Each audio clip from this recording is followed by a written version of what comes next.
300-pound dudes tackling you on a frozen field, the last thing you want to do is stay out there. Believe me, the Rams players were thinking about the jacuzzi at their team hotel, that they find it laughable, but more laughable if they totally disregard the trade whatsoever. This guy has transformed the balance of power in the Eastern Conference. And you could argue the entire defense is going to be absolutely ferocious next year. But if your number one priority is to win a Super Bowl, then J.J. Watt is making a grave mistake. To ride this Chad Henne experiment for an entire game, I might need a whole bottle of Hennessy just to get through that. Guy who's won 8 division titles, who's made 5 AFC championship appearances, who's reached the Super Bowl 3 times and has won 2 Super Bowls for this organization. Aaron Rodgers has only won 1 Super Bowl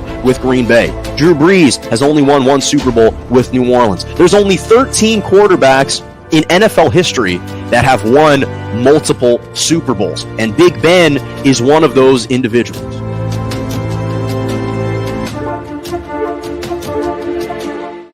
Good morning and welcome to Morning Joe right here on J&J Media Network, Facebook Live, Twitter, and on YouTube. I'm Jonah Malkin with you every single Monday and Wednesday morning, 11 a.m. to 12 p.m. Eastern Standard Time, 10 to 11 Central, and 8 to 9 a.m. Pacific. Glad you could join me right here on a Wednesday morning, a difficult Wednesday morning for Los Angeles and the Lakers fans. I'm going to touch on that. Lonzo Ball, some updated injury news with him and the Chicago Bulls, how that impacts their postseason play, and even recapping Kansas and North Carolina. And Tiger Woods says he is going to play at the Masters. I'm going to touch on all of that, but I have to start first with the Los Angeles Lakers. Their season is officially over. Season filled with championship aspirations and expectations just got eviscerated and set ablaze before our very eyes. Not only have they been officially eliminated from the playoffs, but also from the play-in tournament. So the entire postseason contention is done, and it all happened because of a loss to the Phoenix Suns last night, 121-110. So I think never, to me, at least this season, never has the second half of a game more aptly defined a team than between the Lakers and the Suns last night. Obviously, LeBron wasn't playing due to an ankle injury that sidelined him for 4 out of the last 5 games. So the continual theme of one of the Lakers' 3 supposed big 3-star players was out of the lineup due to injuries. It was competitive in the first half, like has been the case for much of the season for the Lakers, but then they, of course, flamed out in the second half, and in particular got blasted out of the galaxy in the third quarter. They were outscored by 13, but ultimately they trailed by as many as 26 at one point, despite the fact that at halftime it was just a 63-58 deficit. So the second half kind of perfectly encapsulated who this Lakers team has been all year, and unfortunately continued as they lost their 7th straight game. They haven't collected back-to-back wins since January, since the All-Star break, 4 of 17. So we know the poor record that they have had. So it's obviously just a fitting way for them to have been eliminated. Now, emotionally, for me as a Lakers fan, obviously the words disappointment and underachievement certainly come to mind, and they'll continue to reverberate around Los Angeles for months to come, for many months to come. But truthfully, the biggest emotion that comes to my mind at this very moment in time is relief, a kind of reconciliation, because I kind of reconciled with this reality several weeks ago when Anthony Davis badly sprained his ankle when it looked like he was done for the year. And I kind of reconciled with the fact back then that any championship aspirations and a championship season were a wash. This dream for a utopian outcome now unfortunately, has flamed out, has just quickly turned into delusion. This yearning for, and not to mention delusion and basketball dystopia, because now this is almost the worst case situation for the Lakers. This yearning for this dream scenario and the nostalgia of winning the championship 16 months ago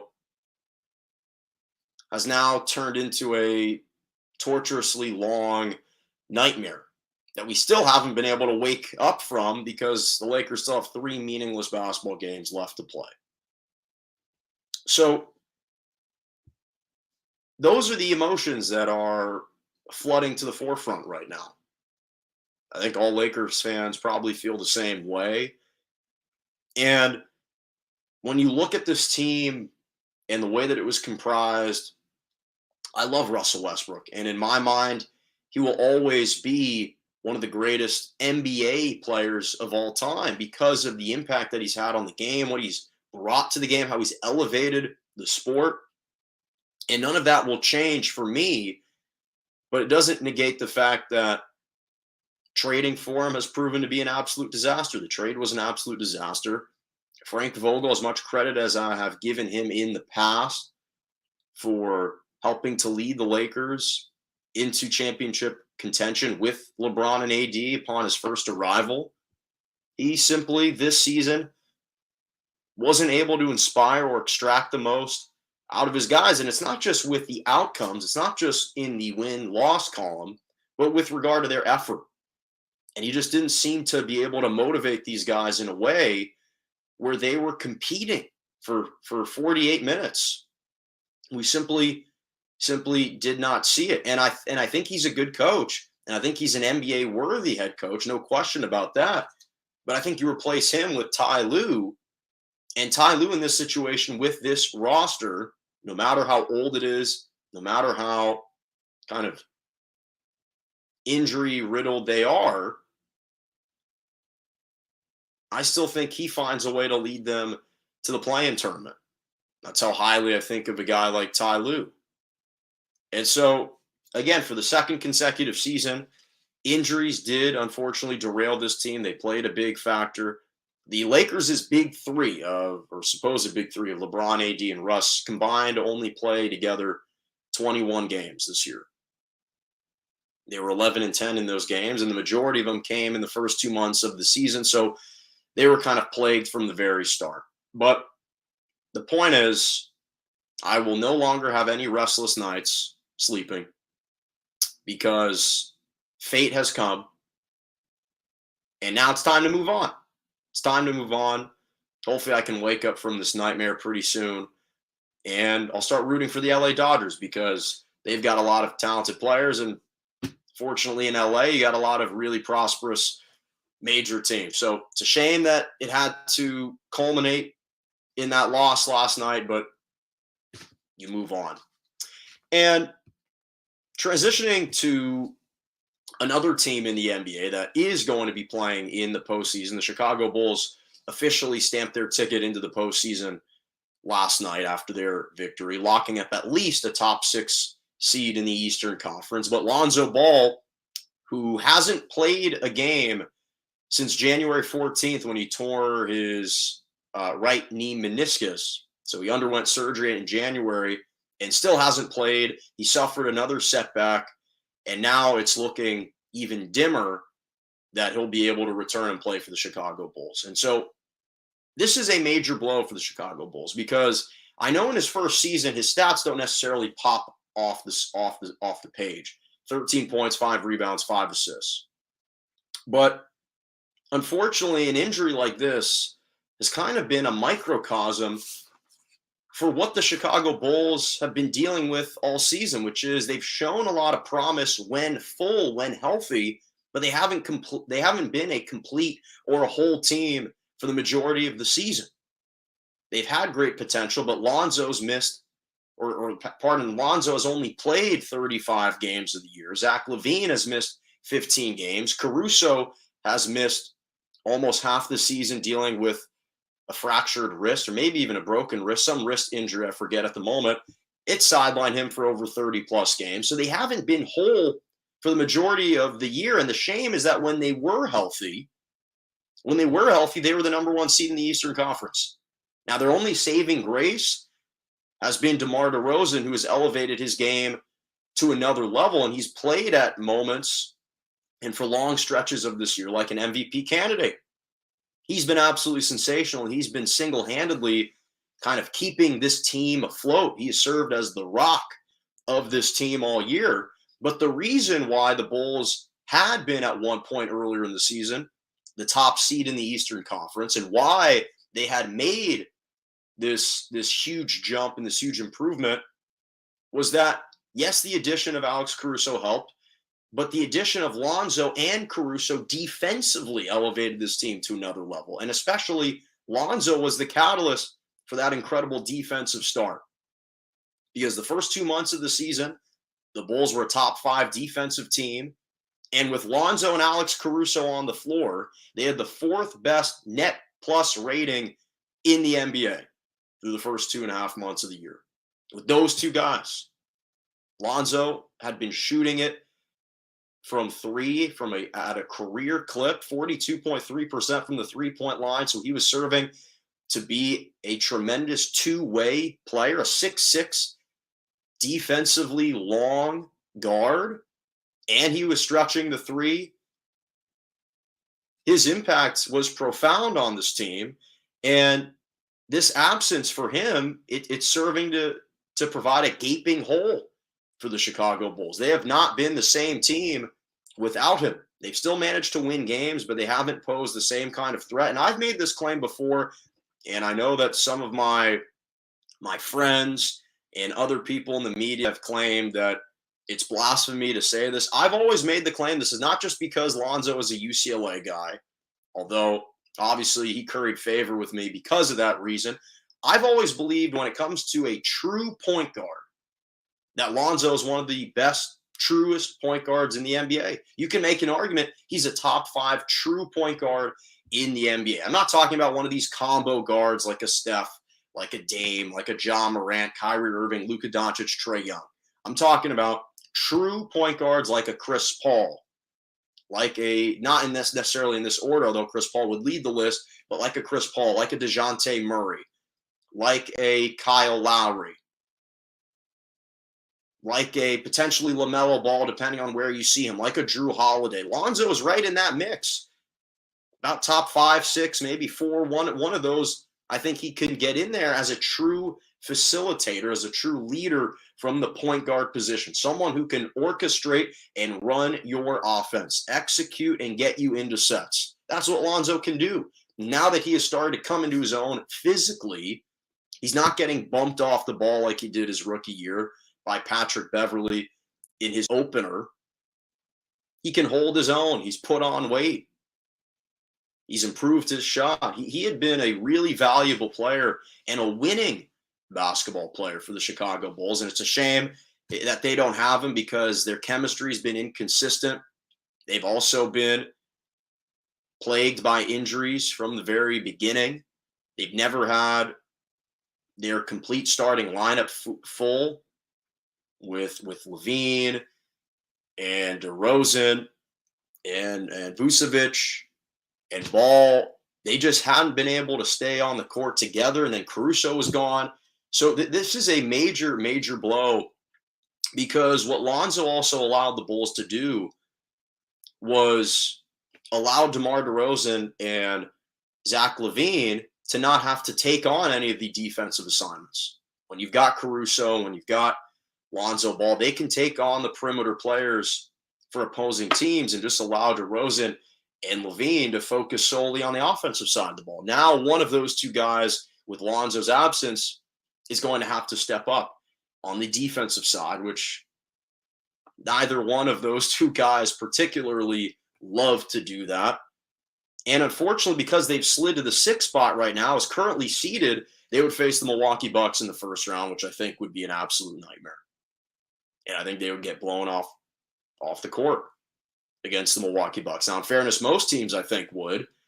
But the point being, Had they been able to perhaps wiggle their way to a matchup versus the Boston Celtics or the Miami Heat, but especially the Celtics now that Robert Williams isn't healthy, I'd like their chances a little bit more. I'd really like their chances if they had Lonzo Ball. But the fact is, if they had Lonzo Ball, they wouldn't have slid to the 6th spot.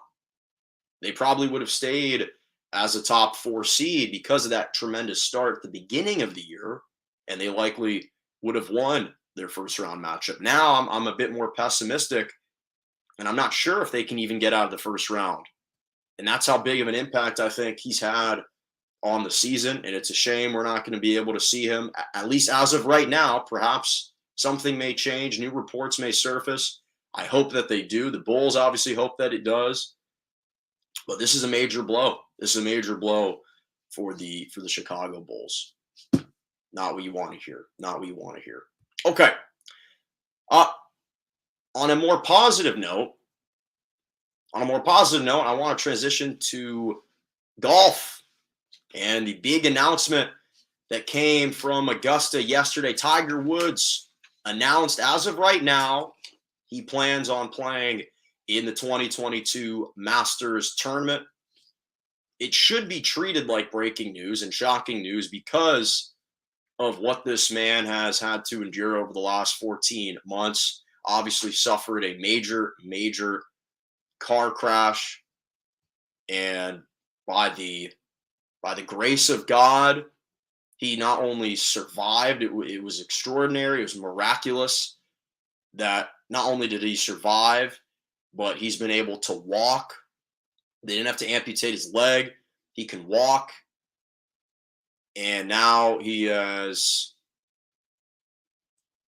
announced, of course, that he's going to play in the Masters. To have the audacity and this intrepid belief that you can step back onto the course and play. This is precisely why Tiger Woods is who he is. This is why he's attained and accomplished so much. This is why he's a 15-time major champion.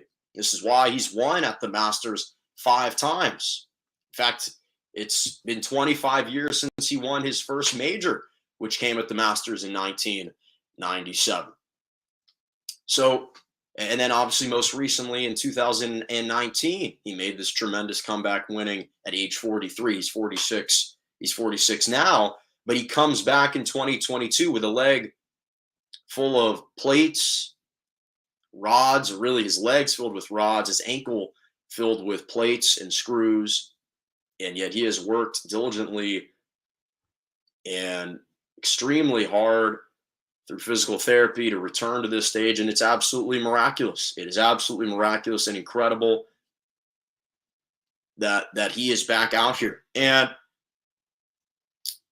part of this is the confidence factor that he's always played with, that he's always had, this irrational confidence at times. Other times it's not irrational because he's backed it up, and he's always a firm believer that when he steps out onto the course, he's going to win every single tournament he plays in.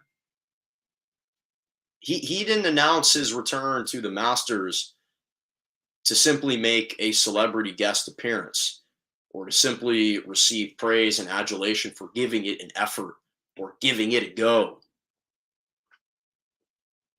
He came to the Masters with the firm belief that he's going to compete and he's got a chance to win. That's who he is. That's who he's always been. And obviously he credited Ben Hogan, who in 1949 in his car was unfortunately hit by a bus head on. It was a major wreck, and he broke his ankle, his collarbone, shattered his pelvis, was dealt so many contusions and internal injuries that the doctors said he would not be able to walk again. Not only did he manage to do that, he ended up winning 6 majors post the injury, post the accident. And Tiger was referring back to that story and even acknowledged that had he sustained his injury back then, that he probably wouldn't be playing at all and be in this position. So the point is, it's not inconceivable to me that Tiger could find a way to come to Augusta and win. Am I predicting it? Very unlikely that in his first tournament post the accident, legitimate major post the accident 14 months ago that he sustained, a major car crash, that he would win. But then again, it's not out of the realm of possibility. We saw, obviously, he was much younger at the time, but we saw in 2008, he won the U.S. Open at Torrey Pines, playing with two stress fractures in his leg and a torn ACL. This is the pain threshold of Tiger Woods. He is willing to endure a lot of pain, and he even acknowledged again in his kind of media comments that he's been dealing with pain and he'll continue to deal with pain just walking for the rest of his life. His leg will continue to get stronger. He's going to continue to rehab it and it will improve. But this pain of having to walk through a course is still going to be there. And obviously at the Masters, it's extremely hilly. There are a lot of lies. And it's one of the most difficult courses to walk through of the majors. But this is he bleeds golf. That's just who he is. And he's been the most electrifying and magnetic golfer the sport has ever seen. The sport of golf is not the same without Tiger Woods. Tiger is the single sole biggest gravitational pull the sport has ever had. He's that heliocentric of a persona. That's why he can appear larger than life at times. His impact is that profound on the sport of golf, where his presence alone just ignites the sport in a way that current star golfers simply can't. And obviously the popularity of the sport rose with his ascension. It continues to rise with his returns now. And the viewership of golf is leaps and bounds greater when Tiger's playing versus when he's not. That's the reality. And there are a lot of really talented, great golfers out there, from the Dustin Johnsons and the John Rahms, Justin Thomases of the world, Rory McIlroy, the Jordan Spieths, some big names, Phil Mickelson, who's been on the tour for a long time. And all of those individuals combined don't equate to the same pull that Tiger has. And it's incredible. It's a blessing and it's a privilege to have him back. This is the first time in his career that he's going to be playing in a golf tournament where he actually doesn't have any expectations from the media, from fans. He can legitimately swing freely and has nothing to lose. The sheer sight of him teeing off tomorrow will be a true miracle. So it's a blessing again that we get to see him, and I'm privileged and lucky that he's going to continue to be able to play, because for the longest time most people thought his golfing days, let alone his life, but that his golfing days could have been behind him completely. And it's great to see that that's not the case. Okay, final topic before my Malkin's moments. So I didn't get a chance to talk about this because my Monday show was just previewing the national championship, but obviously the men's national championship game between Kansas and North Carolina took place Monday night. This is my first episode on Wednesday post the tournament, so I wanted to touch on it. Kansas and North Carolina played for the national championship. Kansas outlasted the Tar Heels 72-69. They came back from 16 points down. It was the largest comeback in championship game history to claim their fourth national title overall, second under head coach Bill Self. And let me first just say that this NCAA March Madness tournament this year has been absolutely scintillating. It's been absolutely spectacular. And I think that just the visual of seeing arenas and seeing in the Final Four in the championship game, the stadium completely filled to the brim. It was an incredible sight to see. And I think it highlights just how much we missed the tournament 2 years ago when we didn't have it all together, and how much was lacking from last year's tournament when stadiums and arenas were only about 20% filled.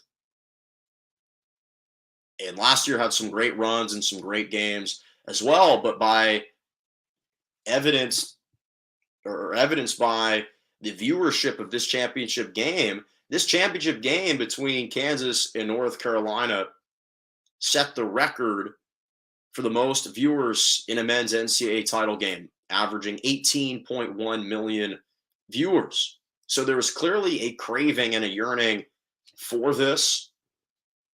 And all of it was buffered by the fact that you had all these fans in attendance.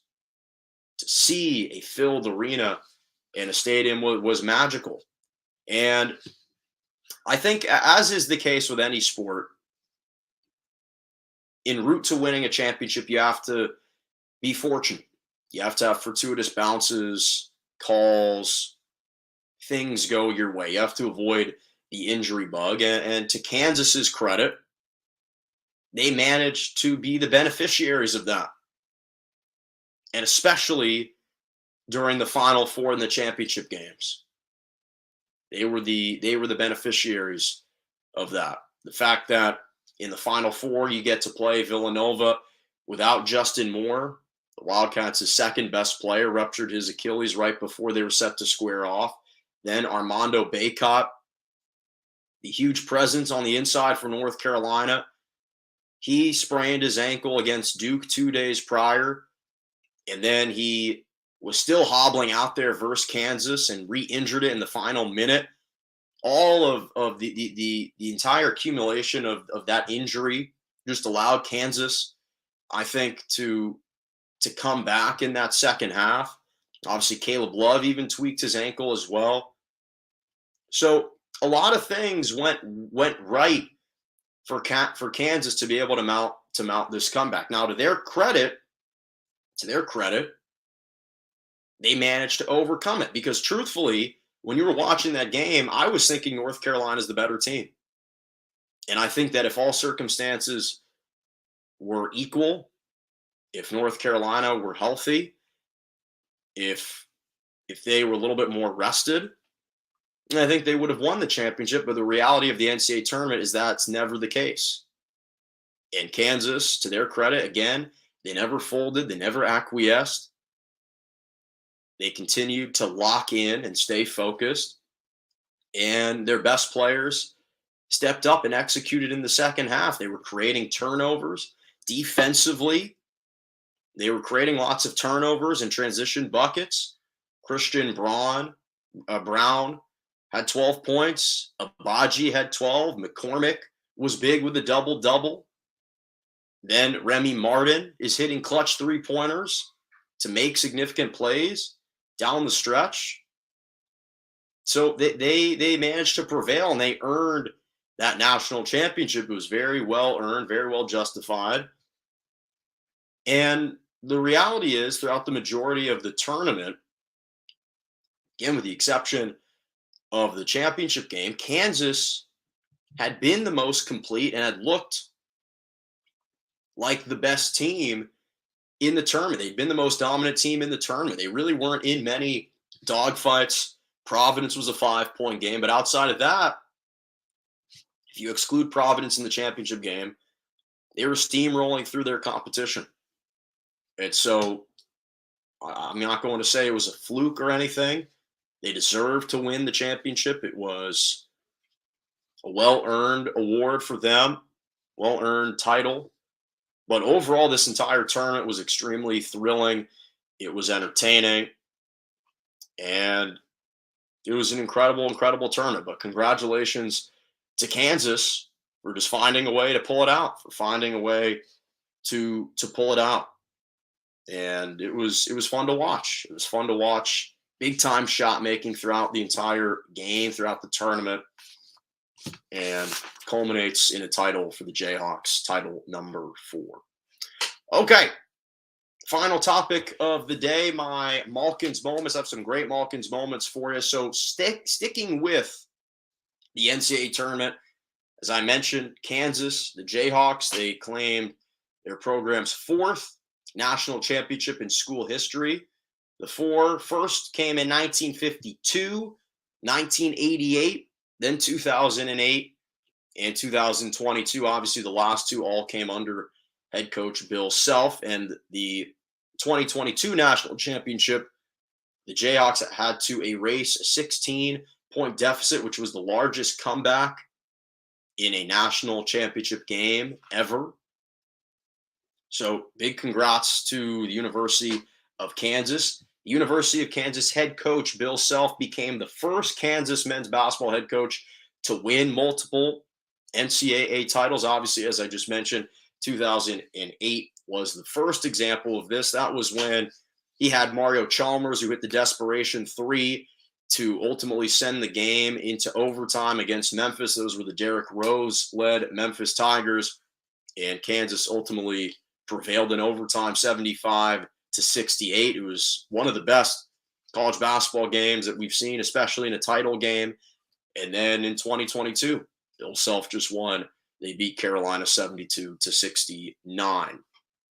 And sticking with this game, Kansas versus North Carolina was the 3rd most watched college basketball game in cable TV history. Obviously, I just mentioned it was the most ever watched for a championship game in cable television history, but the 3rd most watched college basketball game of all time on cable television. The second was actually Saturday's semifinal between Duke and North Carolina. It averaged 18.5 million viewers per game. The most watched college basketball game in cable television history was the 2015 semifinal between Wisconsin and Kentucky, who was an undefeated team at the time with Karl Anthony Towns, Devin Booker, and Coach Cal. That averaged 22.5 million views per game. And fortunately for me, Wisconsin won that game. That was an incredible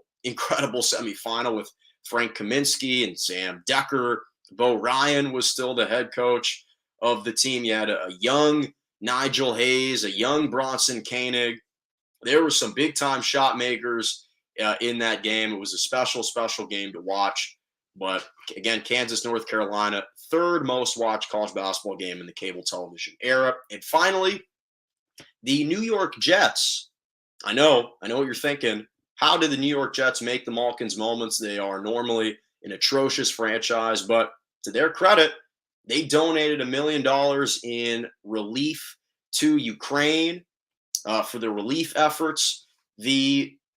Susan Johnson, who's the wife of the Jets owner, Woody Johnson, she has a lot of ties to Ukraine. Her mother is Ukrainian. Her father was born in a town very, very close to Kyiv, and then he emigrated by himself to the United States when he was 21. So she's had a lot of ties to Ukraine, and they've donated $1 million spread. They've donated $100,000 to various organizations. That's equated to $1 million in total. And again, she was actually born in the U.S., but she grew up in a Ukrainian neighborhood, as Suzanne Johnson. And so she's continually donated a lot of money to various Ukrainian organizations for years and years. But this is obviously an incredibly generous and thoughtful action, and one that obviously we hope more people take up, and sending our thoughts and prayers to all those people in Ukraine, all the families who have either lost loved ones or continually dealing with this travesty and trying to wrap their minds around the carnage that's going on and dealing with war. We're sending our thoughts and prayers out to you as well. So that'll do it for Morning Joe right here on J&J Media Network, Facebook Live, Twitter, and on YouTube Mondays and Wednesday mornings, 11 a.m. to 12 p.m. Eastern Standard Time, 10 to 11 Central, and 8 to 9 a.m. Pacific. Make sure to subscribe to my YouTube page, Morning Joe, J-O, with Jonah Malkin on YouTube. Follow me on Twitter at Jonah_Malkin or at morning_Joe_. Instagram, JMalkin97, TikTok, Jonah Malkin. And as always, have a lovely rest of your morning.